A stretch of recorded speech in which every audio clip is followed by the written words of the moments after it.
Okay. ఒకవేళ ఒక person అసలు ఏం మాట్లాడకుండా ఉన్నారు. వాళ్ళకి లైఫ్ స్టైల్ చాలా సైలెంట్‌గా గడిచిపోతుంది. అనుకునే పర్సన్స్‌లో కమ్యూనికేషన్ స్కిల్స్ మనం లేవు అనుకోని భావించాలా? చాలామంది అంటూ ఉంటారు.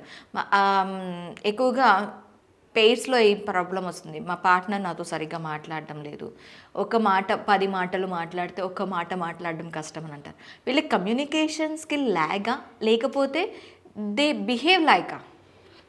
That is again personality type for example చాలామంది ఏంటంటే people feel like communicating, but వాళ్ళ స్టైల్ ఆఫ్ బీయింగ్ ఏంటంటే వాళ్ళు ఎక్కువగా కమ్యూనికేట్ చేయరు. కొన్నిసార్లు చాలామంది చాలా ఎక్కువ మాట్లాడతారు, చాలా ఎక్స్ప్రెసివ్గా చాలా మాట్లాడుతుంటారు, కానీ కొన్నిసార్లు వాళ్ళు అంత యాక్చువల్ ఇంటెన్షన్ కూడా లేకపోవచ్చు. So here it depends on the person. So తక్కువగా మాట్లాడతారు, ఎక్కువగా మాట్లాడతారు అన్నది ఏంటంటే, తక్కువగా మాట్లాడే వాళ్ళలో ఏంటంటే for example with respect to కపుల్స్లో అండ్ ఫర్ ఎగ్జాంపుల్ వాళ్ళ ఎక్స్ప్రెషన్స్ ఏంటంటే వాళ్ళ పర్టికులర్ ఎఫెక్షన్ లాంగ్వేజ్ వచ్చి యాక్షన్స్లో ఉంటుంది చాలా మటుకు.